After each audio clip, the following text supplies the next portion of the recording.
I just want to welcome Lisa. Lisa Morgan is a member of the CSU dance faculty, where her work focuses on dance education and integrating movement into pre-K through 12 schools. She works closely with regional educators and state agencies to increase movement experiences for children in public schools. She was also on the committee to revise the 2020 Colorado Dance Academic Standards for the Colorado Department of Education. She's a collaborating partner with CSU University Partnerships and Student Success and the Center for Women's Studies and Gender Research to offer social justice through the arts, a summer institute for Colorado high school students. She works with the CSU Music Therapy, teaching movement improvisation for graduate and undergraduate students, and to bring Moving Through Parkinson's classes to the Center for Healthy Aging. Moving Through Parkinson's is a movement therapy program for individuals living with Parkinson's. The classes have been ongoing at the center since the doors opened. Welcome, Lisa, and thank you. Thank you, Allie, so much. Thanks for all your work in setting this up, and thank you to Nicole Earhart, our new director at the center. And thank you to the center. It's been our home for the last few years, and it's been a wonderful place to be. I'm so honored to be a part of this series. I appreciate you asking me to be involved. Following the two previous presentations with such incredible and inspiring educators and scientists is a little intimidating, but it's also very exciting to see the work that can happen here at the center and the collaboration that is supported and encouraged with such diverse interests. I'm going to go ahead and share my screen. So here we are in the center, an amazing group of movers and dancers and musicians. Connect, collaborate, and thrive. Our work is very different. I'm talking about all the different collaborators and the speakers who came before me, but inherently connected in sharing in research and creative interests, but most importantly, that we're all working with people, with humans in many different ways. Moving Through Parkinson's is lucky to have been involved from the very beginning. Lisa Youngblade, now the Dean of Health and Human Sciences, was visionary in being on the team of helping to create this building. She was the previous interim director before Nicole came, and she welcomed us in. She saw that the community connection was there and was excited to have people in the space and accessing and participating in programs. The space has been wonderful for our classes. As you can see, it's beautifully lit. There's plenty of space for us, and it's accessible for our participants. It's a great central location, and it easily supports the collaboration across the university. The building is really an anchor, I think, at the university, and connects the greater community of Fort Collins, which really was the premise of the building from day one. So we as humans, we look for connection to other people, to sentient beings, to the natural world, to the spiritual world. And in that connection, we find out more about ourselves. We build relationships, we problem solve together, we walk through needs and concerns and talk through that with our partners, with our friends, and we process shared experiences. Sometimes those relationships are defined by a common challenge. And living with Parkinson's disease is a challenge shared by an extraordinary group of people that I'm honored to work with in the center. Not only individuals living with Parkinson's, but their caregivers and partners. And in addition, with CSU faculty from the music therapy program, the occupational therapy program, the Kendall Reagan Nutrition Center, and of course, CSU Dance. In this collaborative work, we all grow and learn and thrive. Ultimately, I hope improving our overall well-being. The sessions are focused on managing the symptoms of Parkinson's, to move together and to connect in ways that help us to feel better, both physically and emotionally. They are certainly inspiring to me. I hope they're healing. I think they this happens on different levels for everyone that's involved. We feel and sense, we dance together. Live music supports our every move. We laugh and care and check in. It's a community, and we all depend on and care for each other.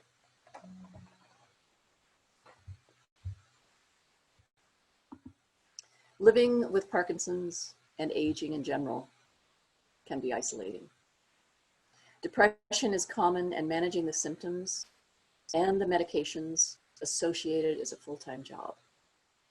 My hope is that the movement, the social interaction, and the exercise help people to feel better, to improve their symptoms and move forward with positivity and hope.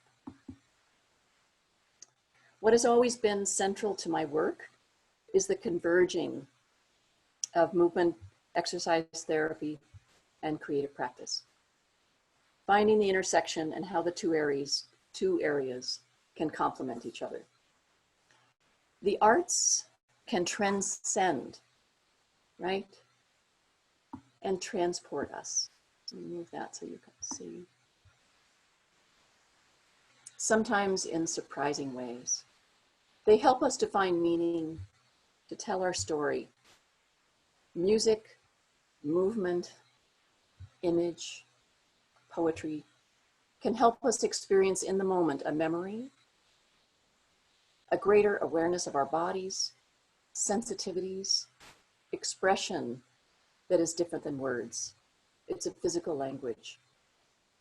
This is from a project that we presented earlier this year on the stage at the University Center for the Arts. The piece was called Balancing Act, based on a poem written by Barbara Smith, who's here with us today, on becoming Parkinsonian. This is an excerpt from that poem. Barbara has been a participant in the program for a long time. She shared this poem with me in the very beginning, and I've wanted to, for a long time, be able to create a project around that, and we were able to do that this year. This is Billy Polakowski, who's also here with us, who's been with me since the very beginning, and Sharon Wilson, a dancing colleague of mine, sharing a story of Parkinson's journey through performance. Through these experiences with the arts, we are more present in a holistic and multi-dimensional way, in tune with our bodies, which help us to stand taller, feel more confident, and step into our days with our very best selves. I truly believe this is an integral part of overall well-being. I'm going to share with you a video now. This was done by CSU Media. So the focus of the classes is really about bringing movement as therapy to these people who are living with Parkinson's disease.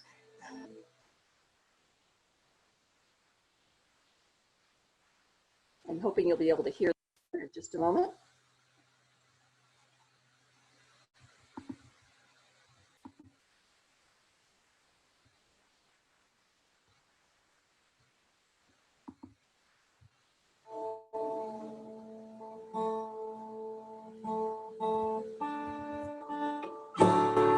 So the focus of the classes is really about bringing movement as therapy to these people who are living with Parkinson's disease.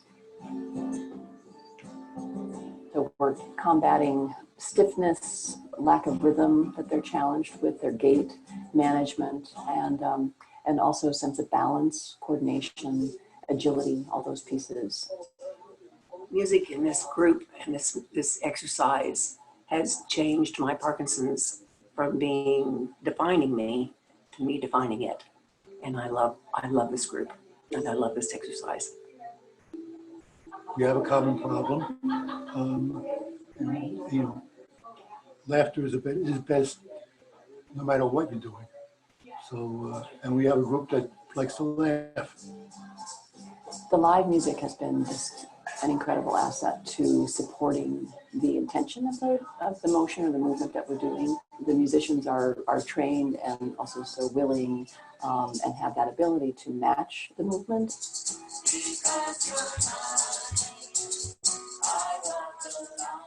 The most satisfying thing has been challenging myself, and it's a lot of trial and error, but that has been the exciting part. It's just a lot of growth and development in that way. And of course, talking with the people in the class before, because they're a lively bunch.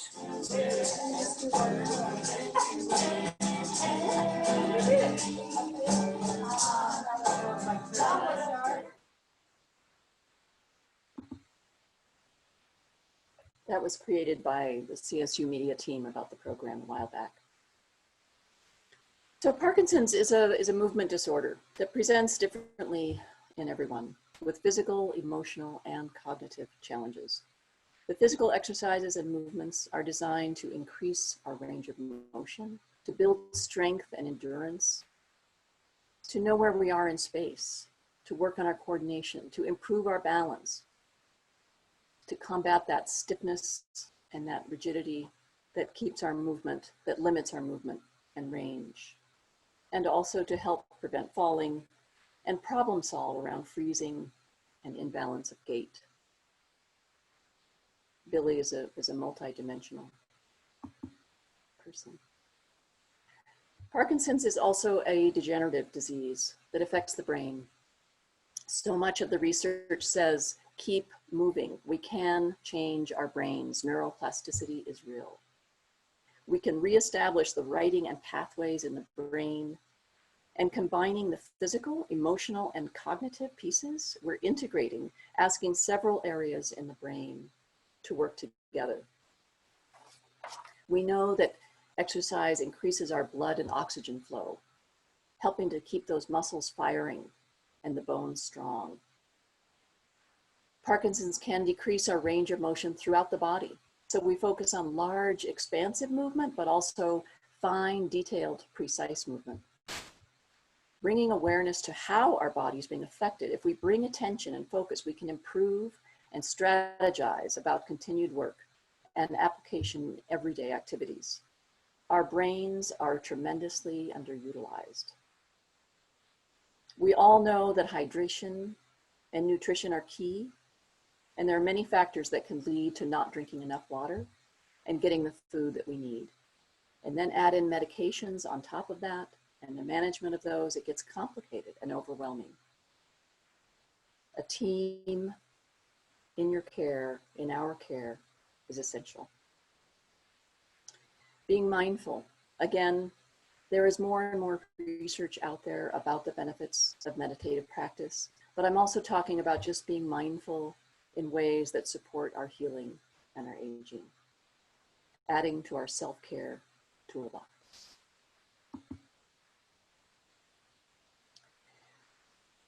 There are many players in this circle of support, gaining experience, lending their expertise, developing research projects, and bringing even more arts experiences to our participants. The CSU music therapy students, guided by music therapy professor Kyle Wilhelm, as you just saw, are with us in every class. The live music is undeniably essential and a win-win for everyone involved.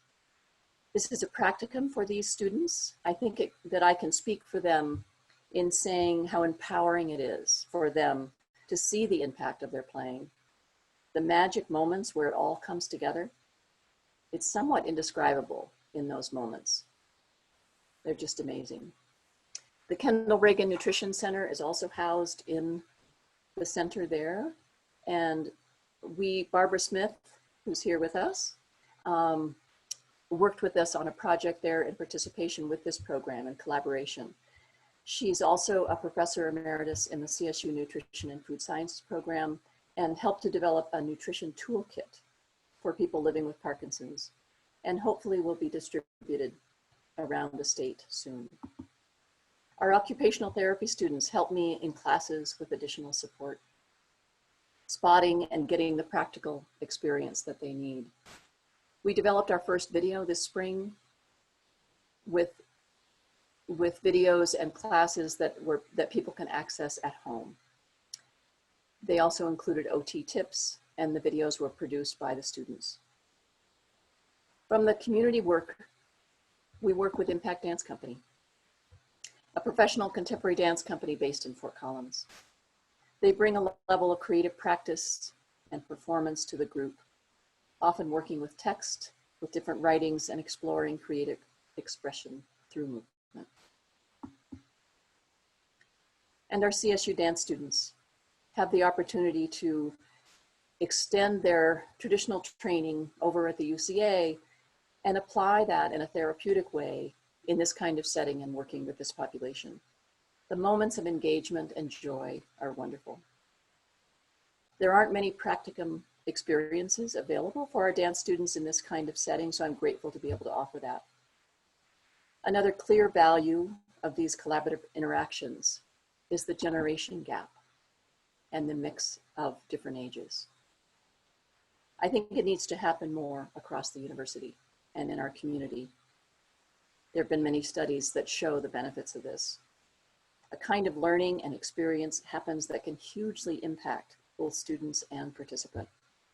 Back to that connecting piece, sharing stories, dancing together with live music. It's very interactive, very stimulating. It's fun in those moments, and we forget about what is challenging. And we celebrate the connection and the lightness.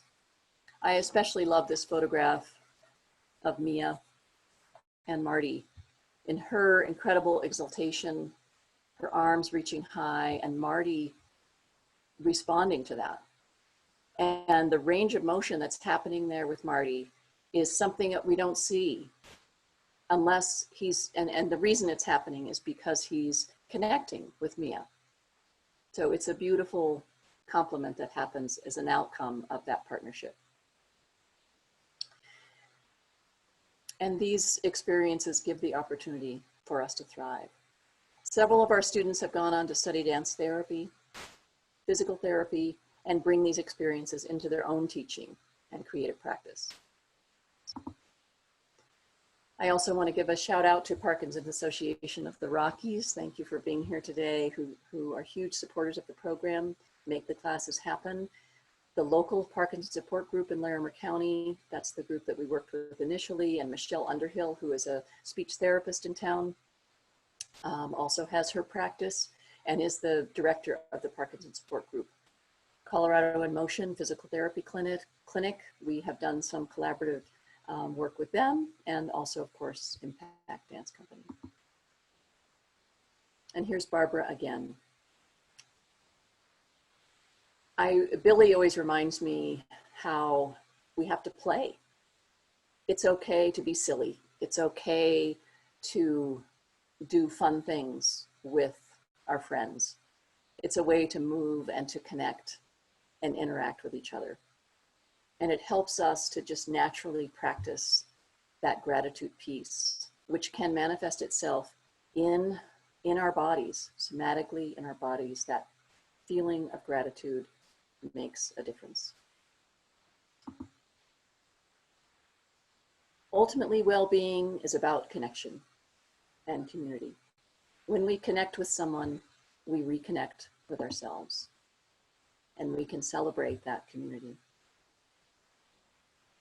I'm going to close with something that might connect all of us in this moment.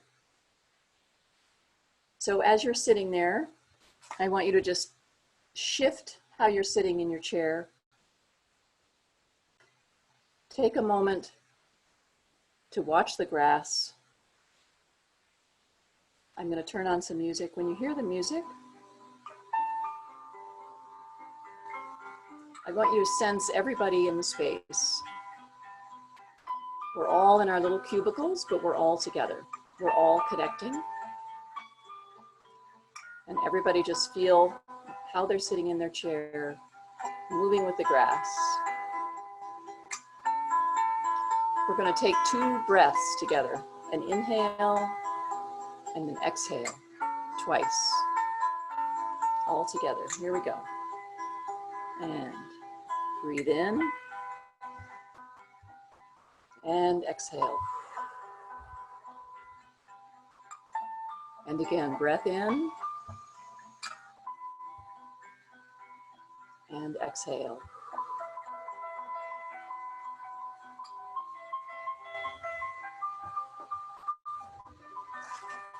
And in this unsettling time of disconnect and so much unrest and personal struggle. It's nice to connect with all of you. Thank you.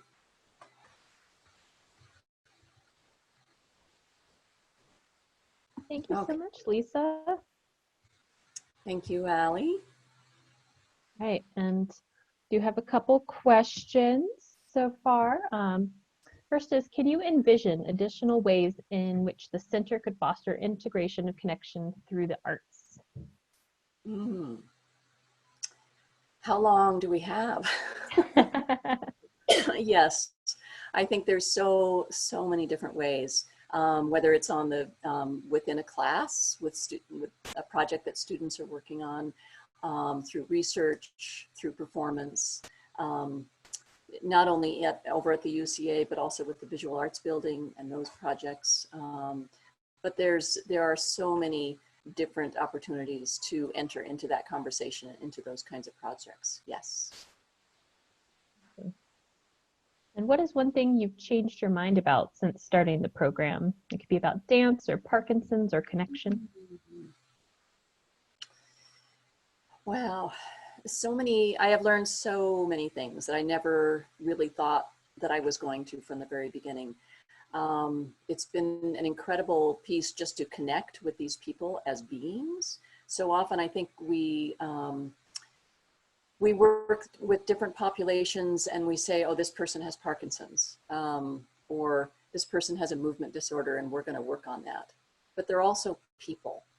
And I think it's helped me to shift my thinking that they're people first. And so I think that's been probably the biggest piece that's been the most rewarding, but also helped on all levels of my teaching. Awesome. Do you have any empirical data to illustrate the success of the program? Well, again, I think in the beginning when I said I'm not a researcher, or I meant to say that in collaborating with researchers, I keep track of numbers, yes, and in the music therapy program, we track improvements. The music therapy students connect with different participants and they have different studies that they follow along with them. But this is something that I would like to explore and do even more of, so that it's something that it's a data set that is more useful to everybody. So the answer, I guess, is probably not the kind of data that this person's asking about. I think, I'm not sure who asked that one, but I would like to do that. How can the university as a whole think about and improve upon inclusivity when it comes to people with neurodegenerative conditions? That's a big question too. There's so many things that happen on this university and that are not always accessible to everybody. I think just generally access is a huge piece, whether it's online presence or even physical access with access into buildings and presentations through through the programming. I know that the collaborations that we want to have happen here at the center, I think will really improve that. And we're constantly looking for those partners to ask that question and to find ways that we can enter into those conversations and bring those circles, have those circles cross over, so that that access is not only known, right? We need to investigate that and find out what isn't working, what is working, but then to act on it and to make that happen. What ways can we be supportive or helpful to our family and friends with Parkinson's who express various emotions about their challenges? I think just being aware about it. More and more people are being diagnosed with Parkinson's and Parkinson's associated conditions.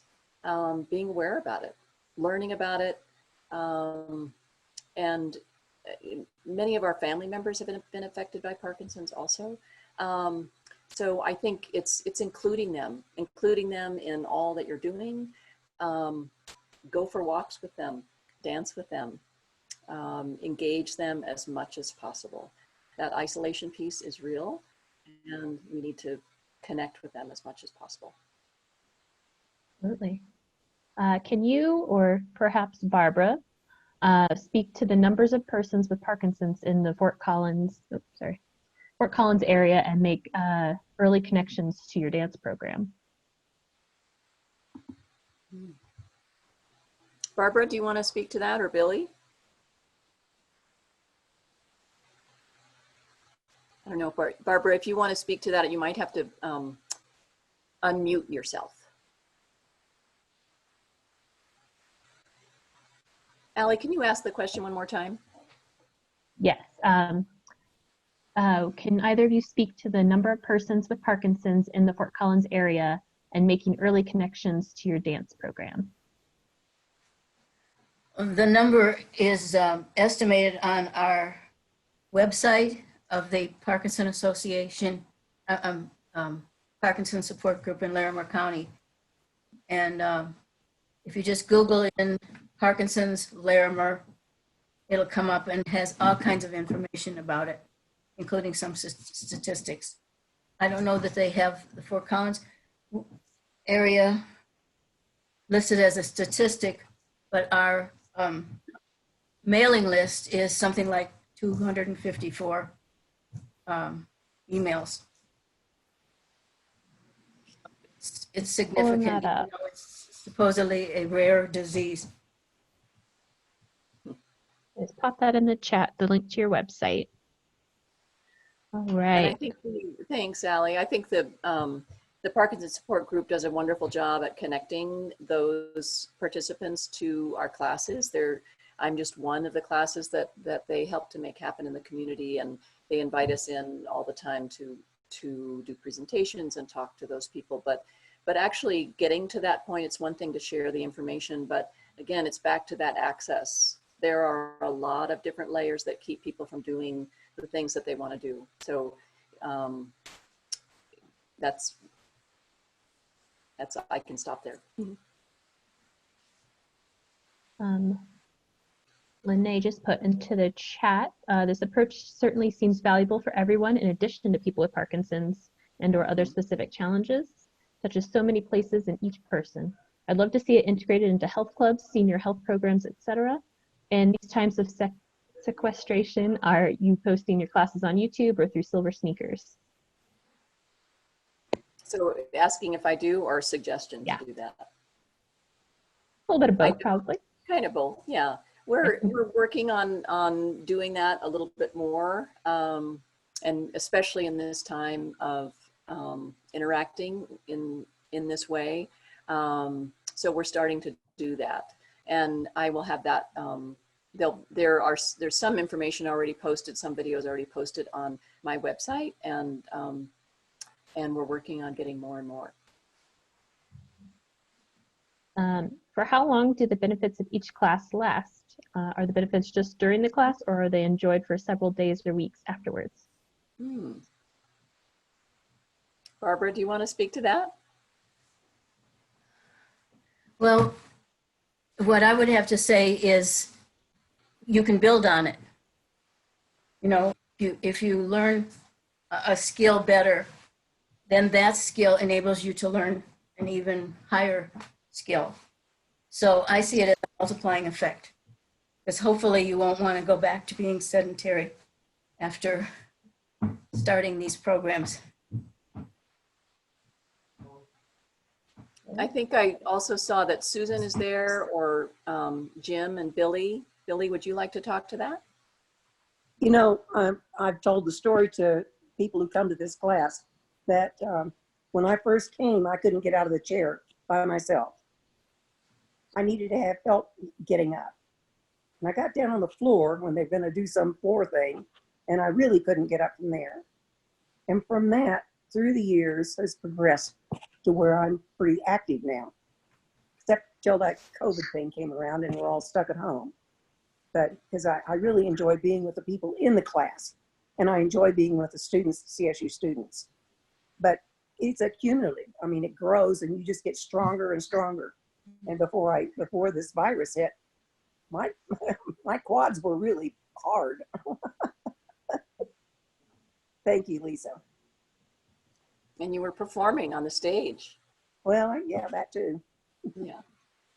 A number of years ago, I went with my sister and brother-in-law to a resort. And my sister lives in Illinois, so I don't see them very often. But she recalls how I was at that time. I couldn't walk and talk at the same time. Too much multitasking. So I said, don't talk to me while we're walking, because I'll lose my balance. And I didn't dare go into the cafeteria because I was afraid of the crowds. They were too distracting. So they would bring me a tray out to the patio. Yeah, when you don't see it from a day-to-day basis, but there's a block of time in between, you can really see differences. Jim, I'd like to add something. I've noticed in your classes, you do a very good job of slowly increasing their skills and their endurance and their strength. So it does get better with each class.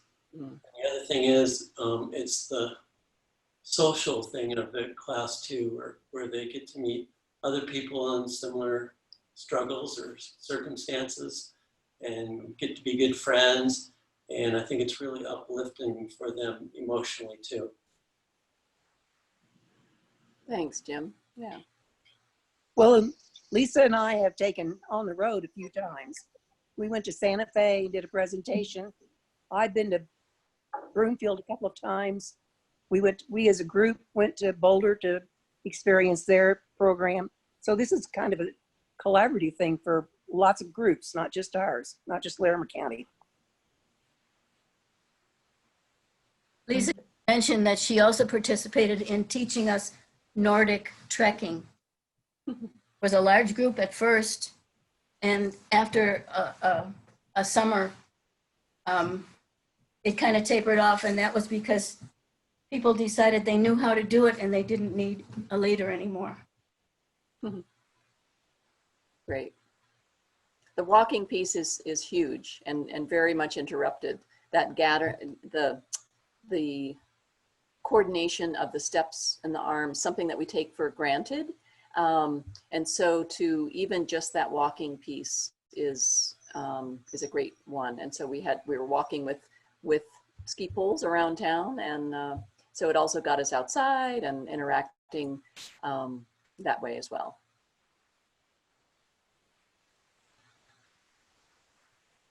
These are fantastic stories.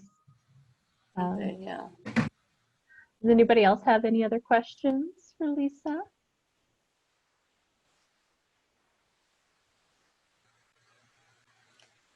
I might say one other, when somebody was asking about the online pieces, that Dance for Parkinson's, which is a national group out of New York City with the Mark Morris Dance Company, they have an amazing resource of library of videos, and they're all open access now during COVID. So we can send that.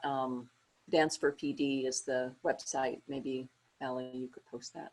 There's lots of resources out there.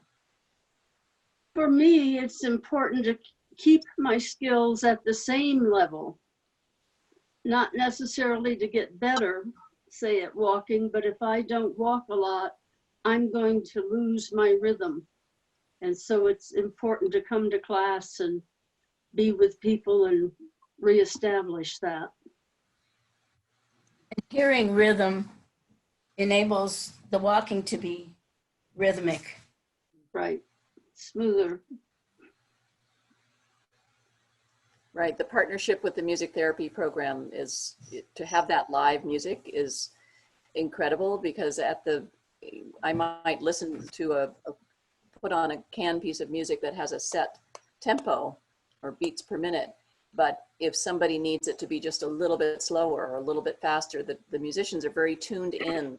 And once that connects, it's a beautiful thing. And the steps get more strong with more vigor, and they can then naturally pick up the tempo, and that helps the people to also pick up the tempo to walk. Yeah. So many great things. Any further questions? No, but I'll add that Lisa is a great teacher. Oh, thank you, Susan. And She an has advocate. infinite patience. She's one of our best advocates. Absolutely. Thank you so much. It's been some of the most empowering and wonderful work that I've done throughout my years. Really, Wow. very truly. Yeah, We Wow. love having you guys at the center. great. Thanks, Allie. Thank you to Nicole. Thank you, Lisa. Thank you, Lisa. Thanks. Well, Namaste. Thanks. as we wrap up, I will let everyone know that our next speaker series will be on July 16th at noon Mountain Time again. I'll be featuring Stephanie Rayburn, and her talk is going to be Aging Well with Mindfulness. If anybody would like to get in touch with me, I'm going to put my info in the chat real quick. If they need to be added to our mailing list so that they stay on top of the news for the center, or if they're just interested in the next program. All right. Thank you, everybody. Thank you, Lisa. Thanks, Allie. Appreciate it. Thanks, Nicole.